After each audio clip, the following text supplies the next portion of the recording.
किसान भाइयों नमस्कार। किसान भाइयों, मैं जितेंद्र कुमार मौर्य, कृषि सलाहकार। स्वागत है आपका आज के इस नए वीडियो में।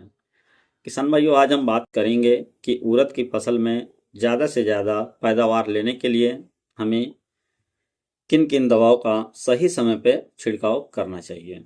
उस विषय पे आज हम चर्चा करेंगे। किसान भाइयों, उससे पहले यदि आप हमारे चैनल पर नए आए हैं और अभी तक आपने हमारे चैनल को सब्सक्राइब नहीं किया है तो आप हमारे चैनल को सब्सक्राइब कर लें। आने वाली सभी वीडियो की नोटिफिकेशन आप तक आसानी से पहुंचती रहे। किसान भाई, बात करते हैं उड़द की। उड़द में फल फूल की संख्या को और ज़्यादा पैदावार लेने के लिए हमें समय समय पे सिंचाई करते रहना चाहिए। और दूसरी ज़रूरी चीज़ ये है, सबसे महत्वपूर्ण, कि आपको यूरिया का प्रयोग, नाइट्रोजन युक्त उर्वरकों का प्रयोग कम से कम मात्रा में करनी चाहिए। क्योंकि उड़द एक ऐसे ही दलहनी फसल में आता है जो कि एक नाइट्रोजन फिक्सेशन का काम दलहनी फसल हमारे करते हैं। ऐसा तो हम लोग बहुत अच्छे से जानते हैं। इसलिए किसान भाई, यूरिया और नाइट्रोजन युक्त उर्वरकों का प्रयोग उड़द जैसे फसलों में हमें कम से कम मात्रा में करनी चाहिए। नहीं तो इसका सबसे बड़ा दुष्परिणाम ये होता है कि यूरिया का प्रयोग करने से हमारे पौधों में जो वेजिटेटिव ग्रोथ होता है वो काफ़ी अधिक हो जाता है और उसमें से फल फूल बहुत कम मात्रा में बनते हैं, जिससे हमारी पैदावार बहुत कम हो जाती है। किसान भाई, अगर हम बात करते हैं दवा की, तो उसमें सबसे ज़रूरी चीज़ ये होता है कि दवाओं की अगर हम बात कर लें तो उसमें फूल बनने से पहले किसान साथियों, जब हमारी फसल 30 से 45 दिन की अवस्था पे हो, तो 30 से 45 दिन की अवस्था पे हमें किसी अच्छे कंपनी का माइक्रो न्यूट्रिएंट युक्त लिक्विड का प्रयोग करना चाहिए। जैसे कि मार्केट में विभिन्न कंपनियों का अलग अलग नाम से मिल जाएगा। ये जैसा कि ये ग्रैंड के नाम से एक टॉनिक आता है जिसके अंदर माइक्रो न्यूट्रिएंट होता है। इसके अंदर zinc, ferrous, copper, manganese, boron और काफ़ी अच्छे मात्रा में इनकी जो है रिजल्ट मिलती है।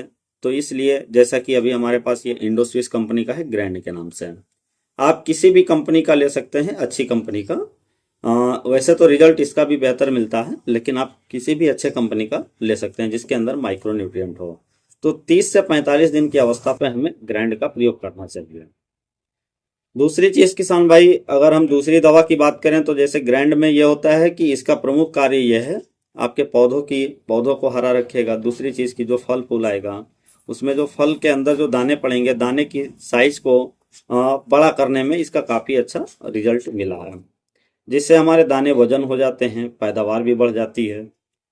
दूसरी दवा की अगर हम बात कर ले किसान भाई, तो जब हमारी फूल बनने लगती है, तो फूल बनने से पहले वाली जो स्टेज होती है जिसमें उसकी प्रेगनेंसी अवस्था हम कह सकते हैं, जब हमारे प्लांट में प्रेगनेंसी अवस्था होती है उस समय पे ट्राइकंटेनॉल, जैसे कि यही इंडोस्विस कंपनी का ही है, जैसे ये ट्राइकंटेनॉल, ये आप देख सकते हैं, जिसे जो अनमोल सुपर अनमोल के नाम से आपको मार्केट में मिल जाएगा, जैसे स्विस अनमोल के नाम से।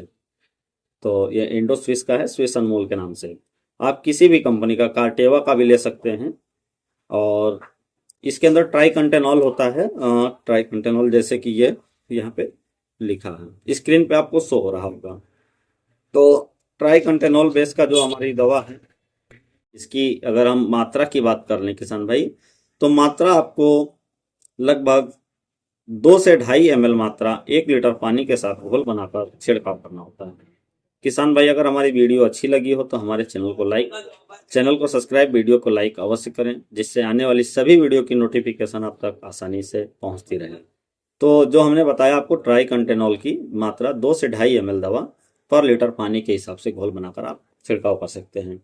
किसान भाई, एक जरूरी जानकारी हम आपको देना चाहेंगे, जैसा कि जो इसमें फल फूल बनने की अवस्था होती है, ये लास्ट अप्रैल यानी 15 अप्रैल के बाद से जो इस समय चलता है हमारा उड़द में, तो अप्रैल मई के समय में बहुत ज़्यादा टेम्परेचर होता है किसान भाई। इस वजह से आप समय समय पर सिंचाई तो अवश्य करते रहें, लेकिन जो भी दवा हम बताते हैं आपको उड़द के लिए, जो इसका छिड़काव करना होता है, तो आप छिड़काव शाम के समय ही करें, सुबह तो बिल्कुल भी मत करें। देखिए, सुबह में क्या होता है कि सुबह आप कितनों सुबह कर देंगे, पौधों पे दवा का छिड़काव कर देंगे, इसके बाद में धूप निकलेगी, दवा हमारा धूप के वजह से सूख जाएगा, पौधे उसको कम से कम मात्रा में एब्जॉर्ब कर पाएंगे। दूसरी चीज, अगर यही चीज का आप शाम को छिड़काव कर रहे हैं दवा का, तो उसमें सबसे अच्छा बेनिफिट ये मिलेगा आपको कि शाम को जब आप छिड़काव करेंगे तो पौधों पे डायरेक्ट सूर्य का प्रकाश न पड़ेगा, तो उसमें यह होगा कि सूरज के रोशनी से हमारा जो दवा है वो नहीं सूखेगा और पौधे उसको लगभग 80-85% एब्जॉर्ब कर लेंगे उस दवा को। तो जब दवा हमारा पौधा एब्जॉर्ब करेगा, उस दवा का बेनिफिट आपको बेहतर मिलेगा। तो इसलिए आपसे निवेदन है कि आप गर्मियों में दवा का छिड़काव शाम के समय ही करें, चाहे वो कीटनाशक हो चाहे किसी भी प्रकार का टॉनिक हो। मिलते हैं किसान भाई अपने नए वीडियो में, तब तक के लिए नमस्कार।